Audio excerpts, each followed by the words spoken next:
Terima kasih masih bersama kami di Breaking News TV One. Pemirsa, jaksa penuntut umum meminta agar majelis hakim menolak pledoi dari terdakwa Agus Nurpatria dalam kasus perintangan penyidikan pembunuhan Brigadir Yosua. JPU menilai dalil yang dikemukakan tim kuasa hukum tidak tepat.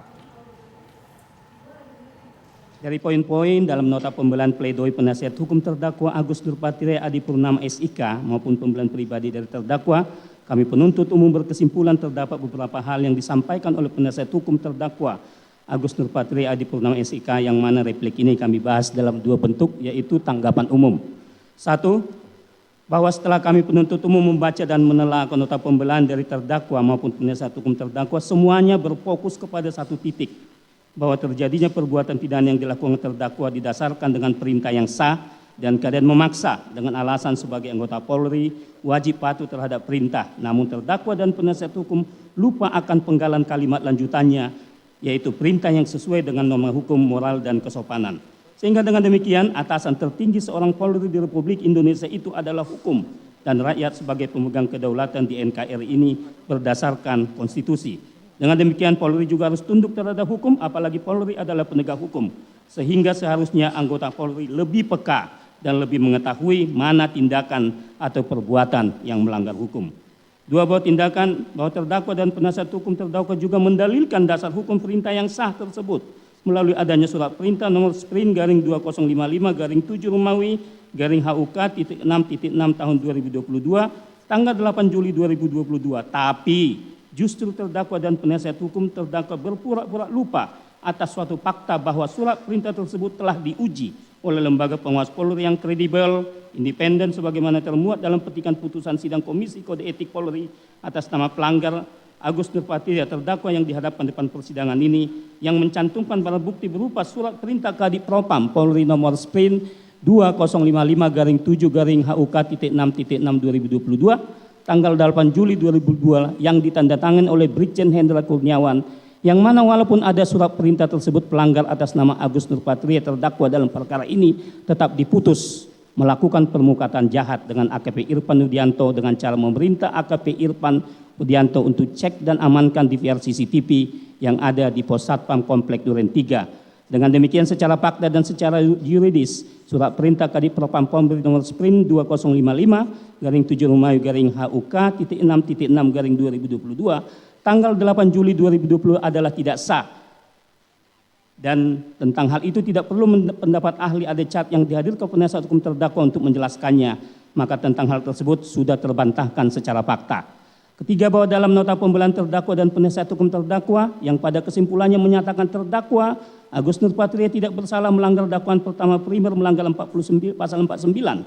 junto pasal 33 Undang-Undang Nomor 19 Tahun 2016 tentang perubahan atas Undang-Undang Nomor 11 Tahun 2008 tentang informasi dan transaksi elektronik, junto pasal 55 ayat 1 ke 1 KUH pidana dengan dalil atau dasar hukum pasal 51 KUH pidana pasal 48 KUH pidana, yang mana hal tersebut memperlihatkan suatu kegamangan, keraguan-raguan dan tidak konsisten, sehingga dapat disimpulkan bahwa terdakwa Agus Nurpatria dan penasihat hukum terdakwa membenarkan ada perbuatan pidana yang dilakukan terdakwa Agus Nurpatria tetapi tidak dapat dipidana berdasarkan pasal 51 dan pasal 48 KUH pidana. Bahwa tentang pasal 51 KUH pidana sudah dijelaskan sebelumnya dalam surat tuntutan pidana yang merupakan satu kesatuan dengan replik ini, dan sudah terbantahkan bahwa pasal 51 KUH pidana tidak dapat diterapkan karena surat perintah Kadif Propam Polri nomor Sprint 2055 garing 7 Romawi garing HUK .6.6 2022 tanggal 8 Juli 2020 yang ditandatangani oleh saksi Hendra Kurniawan terdakwa dalam berkas terpisah adalah tidak sah, yang mana surat perintah dimaksud sudah diuji dalam sidang Kode Etik Polri. 5. Bahwa tentang dalil penasihat hukum yang menggunakan pasal 48 KUH pidana, yaitu karena adanya daya paksa, harus dikesampingkan dengan alasan yaitu adanya notual feiten, hal yang sudah diketahui umum tidak perlu dibuktikan. Yang masih ada kaitannya dengan perkara akuo, yaitu perkara pembunuhan korban Nofriansah Yosua Huta Barat oleh saksi Perdi Sambo DKK yang baik secara langsung atau tidak langsung dengan perkara akuo. Sebagaimana sudah menjadi fakta hukum persidangan tersebut telah diketahui publik atau telah terpublikasi, yang mana secara umum diketahui bahwa seorang Brigadir Ricky Rijal Wibowo notabene merupakan bawahan yang jauh pangkatnya di bawah Perdi Sambo yang merupakan pejabat utama Polri berpangkat Inspektur Jenderal Polisi bintang 2 berani menolak perintah permintaan yang disampaikan langsung oleh Ferdy Sambo untuk menembak korban Nofriansah Yosua Huta Barat. Apalagi terdakwa Agus Nurpatria yang berpangkat Komisaris Besar Polisi, KBP Perwira Menengah, yang tingkatan pangkatnya sangat jauh di atas Brigadir Reki Rijal Wibowo. Dan terdakwa Agus Nurpatria tidak berhadapan langsung dengan Ferdy Sambo, sehingga tidak merasakan langsung adanya tekanan atau daya paksa dari Ferdy Sambo. Masa tidak berani menolak?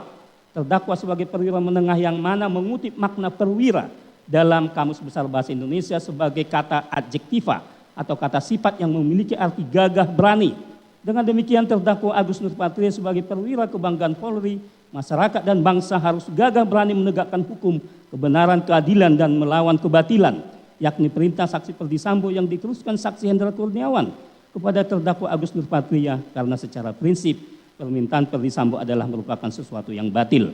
Dari hal tersebut di atas maka dalil penasihat hukum terdakwa yang ingin menerapkan pasal 48 KUH pidana tentang daya paksa harus dikesampingkan majelis hakim demi keadilan karena dalil atau alasan tersebut sangat mengada-ngada dan tidak tepat sehingga harus ditolak.